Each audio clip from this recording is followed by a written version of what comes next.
ضيفنا اليوم موهبة خاصة ومميزة في مجالها. لو نشوف أعماله للحظة ممكن نعيش في عالم مختلف من الخيال بألوان وشخصيات نسمع عنها في القصص.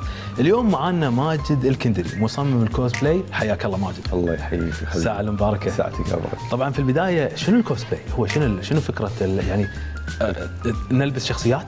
مو بس تلبس شخصيات، الكوسبلاي هي ثقافة يابانية وهواية يابانية باسم كوستم وبلاي. ممتاز. وجمعوهم عشان تصير كلمة كوسبلاي، وانتشرت هذه الهواية من اليابان للعالم كله، وصلت للخليج والكويت والوطن العربي ب 2013. ممتاز.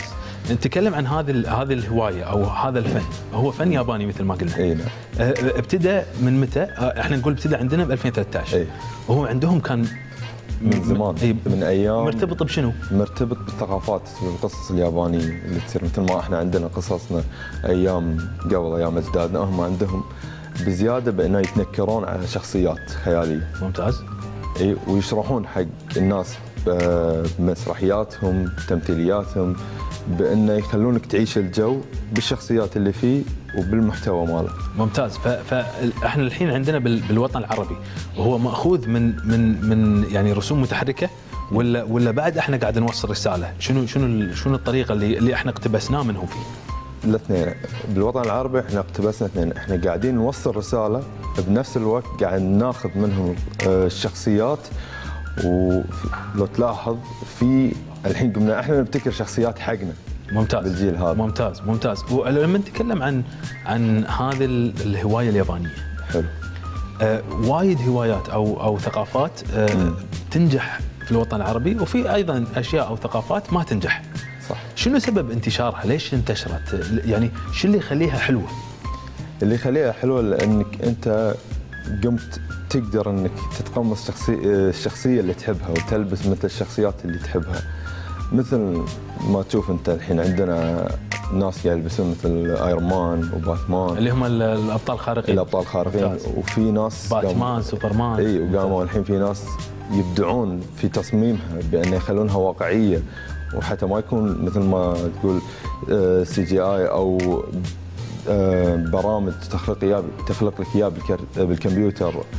لا، قامت الحين الناس تصنعها عشان تمثلها وتقنعك بزياده ان هذه الشخصيه لا تقدر تجسدها على الواقع وتقدر تلبس ازيائها. ممتاز. فانت تقدر تكون باتمان صانع لنفسك الدرع. صح. تقدر تصنع اللبس ويكون يعني مناسب لك ومفصل لك. وين نشوف هذه الشخصيات؟ يعني اليوم في شنو نقدر نستخدم هذه الشخصيات؟ في معارض معينه، في اعمال معينه، وين يعني شنو الهدف منها؟ اكثر الاماكن اللي تقدر تشوفها بالمعارض والمسارح وبالافلام، تصوير سينما، وبس بالاخص المعارض والمسرحيات، لان تكون دائما التركيز على انه يكون الزي كامل ومتكامل على الممثل او الشخص اللي بيلبس الزي. ممتاز. اي. ماجد، ليش دخل في هذا العالم؟ شنو اللي خلاك تدش في هذا العالم؟ دخلت بهالعالم لان انا من وانا صغير احب الفن، احب ارسم كل انواع الشخصيات، شرير، طيب، زعلان، يضحك، معصب، كل انواع الشخصيات احب ارسمهم. ومن وانا صغير انا متعلم الرسم من امي وابوي، وحببوني بهالفن وحببوني بهالهوايه لما وصلت يعني مرحله خلاص ما قمت اطالع شخصيات، قمت انا الف من عندي. وكبرت فيها وقمت ارسم واصمم وارسم واصمم لما اكتشفت هالهوايه بمراهقتي، وقلت اوكي دام هالهوايه موجوده وفي سبيل ان انا اتعلم واقوي من نفسي، ليش لا؟ خليني اجرب. ودشيت فيها وتعلمت شلون اصنع، شلون اعيد تدوير الاشياء اللي عندي واسوي منها ازياء. ولما الحين موظفي والحمد لله الحين انا حكم دولي ما شاء الله، مصمم ازياء. وايد حلو. حكم دولي في هذا الجانب اللي هو الكوستيوم بلاي. نعم. ممتاز. وين نشوف هذه المسابقات؟ في معايير معينه الواحد ممكن يصنف او شلون؟ كحكم دائما في قوانين لعب كرة قدم، في حكم عنده قوانين معينه. شنو القوانين اللي على اساسها تتم هذه المسابقات؟ القوانين اللي يتم على اساس انه يكون المصمم او اللي مرتدي الزي يكون هو مسويه بنفسه، اوكي، وانه يكون عنده نفس فورم او ورقه شرح شلون سواه اذا كان بيدخل مسابقه، سواء محليه او دوليه. غير كذي انه يجيد التمثيل، لان في وقت المسابقه هو يتطلب منه انه يسوي عرض كامل متكامل، بدايه ووسط ونهايه، يشرح لنا فيه عن الشخصيه اللي هو قاعد يجسدها او الدور اللي هو قاعد يقوم فيه. وهني يبلش بعدها التحكيم الثاني اللي هو التحكيم المسرحي. حلو. او التمثيل. حلو. فاحنا نتكلم عن 3 جوانب. إيه؟ نقدر نقول التصميم نفسه، نقدر نقول الفن التمثيلي، صح. موسيقى، ابداع، ديزاين، تصميم موسيقى، هذه الشغلات وين ماجد فيهم؟ شنو احتاج عشان انا اكون نفس ماجد في هالسؤال؟ انا اكثر شيء تخصصت فيه التمثيل والتصنيع، لان انا من وانا صغير يعني دائما اشوف الافلام واشوف مثلا خلف الكواليس شلون يصنعون البدل، وشلون يكونون الممثلين شلون يجيدون الدور مالهم، وشلون كل ساعه يعيدون اللقطه عشان يضبطون الحركه او الدور اللي قاعد يسويه. كذلك في التصنيع احب اشوف الناس شلون تسوي درعها وشلون تسوي الزي مالها. يعني من وانا صغير عندي شغف ان انا ابي اسوي، ليش اشتري؟ اذا انا اشتريت شلون سووه؟ ابي انا اسوي، احب انا اشتغل بيدي. وكبرت فيني لما قمت اتعلم كل يعني المواد اللي موجوده اللي متوفره طبعا بالكويت، وبعد فتره قمت اشتري مواد من برا، اضطر اطلب مواد من برا عشان انا احاول اقرب من الجوده مالت الافلام. ممتاز. فانا كوني جديد داخل في هذا المجال، في مواد متوفره بالكويت. اي في مواد. شنو احتاج؟ شنو المواد اللي احتاجها في البدايه؟ عثمان يبي يدش في هذا المجال مو عارف يسوي. اول شيء لازم يكون عندك صبر، لان ماكو قطعه فنيه تشتغل عليها تبيها مثل ما انت تبيها بدون صبر، راح تخطئ مره ومرتين وثلاث. ودائما ركز على المواد اللي حواليك، لان اعاده التدوير شيء اساسي عشان تعلمك لما بعدين لا سمح الله انكسرت القطعه اختربت، انت عارف شنو موادها وعارف شنو الخدع اللي فيها تقدر تصلحها. بعدها تدخل على المواد الاصعب اللي تتطلب وقت وجهد ومقاييس ومعايير. ممتاز.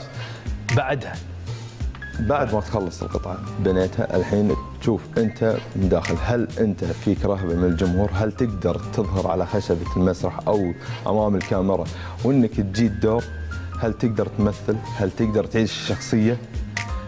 بعد ما تخلص من هذول تروح تجرب نفسك بالمعارض. انا اللي سويته جربت نفسي بمعارض على جمهور بسيط، لما الحمد لله يعني قدرت ان الله يوفقني ومثلت الكويت والشرق الاوسط في بطوله اليابان العالميه سنه 2018. وايد حلو، يعني ما شاء الله من الكويت مسابقات كانت وصلتك لليابان. اي نعم. حلو. نتكلم عن هذا الجانب اليوم. هذا الكوميونتي، هذا المجتمع، مجتمع الكوسبلاي موجود وايد، في ناس واصلين بالكويت. بالوطن العربي شلونه؟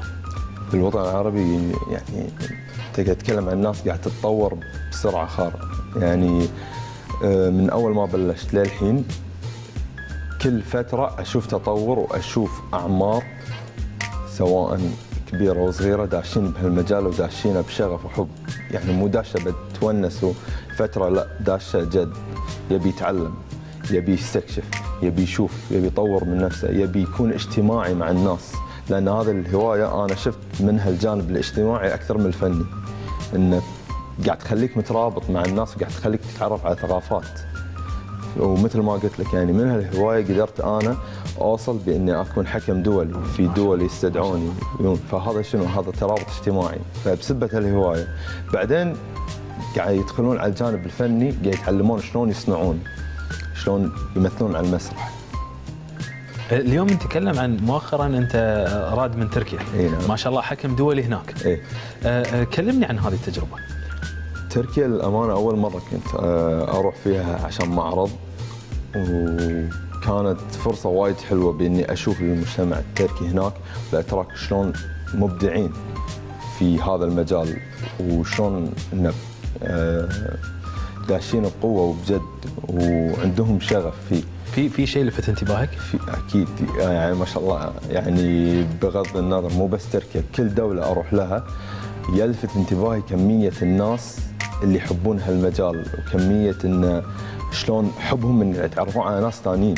يعني انا لما رحت كوني كويتي لقيت اقبال للخليجيين بشكل مو طبيعي، يعني إن مستانسين إن في واحد اوكي جاينا من الخليج، هذا كويتي خلينا نتعرف عليه، وصار في ترابط بيني وبينهم، وصارت في علاقه موده، وكونت ربع هناك. وايد حلو.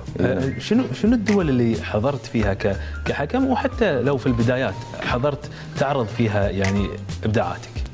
والله شوف، اكثر دوله يعني اللهم لك الحمد رحت تقريبا 3 مرات الى 4 مرات سويسرا، ممثل للشرق الاوسط وحكم،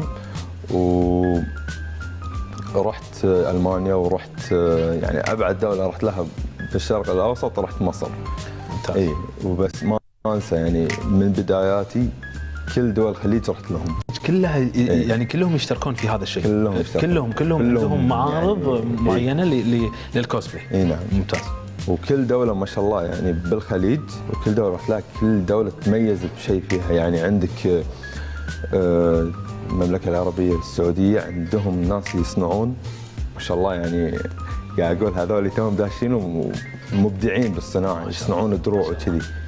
وعندك بالكويت فنانين بالتمثيل ربعنا. صحيح. هو تمثيل فوق توقعات، لدرجه ان كل مره يعني اسمع من المعارض اللي اروح لها واللي ما تصير لي فرصه اروح لها، ان في جدد ناس اصغر وناس اطفال داشين الهوايه هذه بشغف وبحب. حلو. شنو الشخصيه اللي سويتها واستانست عليها، وشنو الشخصيه اللي ودك تسويها؟ يعني للحين ما حصل. الامانه شخصيه سويتها، انا كل شخصياتي احبهم وكل شخصياتي استانس عليهم، لان يعني كل شخصيه اسويها عزيزه علي. شلون احط فيها جهد، كل شخصيه احط فيها جهد واعطيها حقها بالشغل. فيعني ما عندي شخصيه مفضله لان كلهم احبهم، بس الشخصيه اللي ودي اسويها لا انا عندي لسته وايد. يعني تقدر القادمه عندك نفكر. اي واحده. هي انا اتوقع اعرف. أيوة. باتمان صح؟ صدقني يلا. صح؟ حسيت.